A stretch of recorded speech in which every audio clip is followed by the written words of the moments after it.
Number হাবিৰ back চাইডে আমি সোমাই আহিলোঁ গৰম পানী চাবলৈ। এইফালে যাম ন, বৰ আৰাম পাইছোঁ বাৰু। এতিয়া অলপ সৰুকৈ পাৰ্কো আছে খেলিব পৰাকৈ। যাওঁ আমি গৰম পানী ইফালে ইয়াত উঠিব পাৰে। সেই ঘৰত আমি এবাৰ ফটো মাৰিছিলোঁ, এতিয়া আছেনে ফটোকেইখন? এজোপা বগৰী গছ,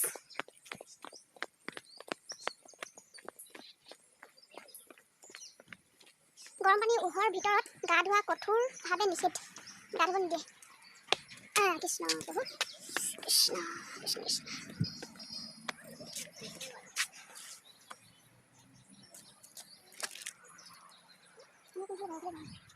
পানী গৰম পানী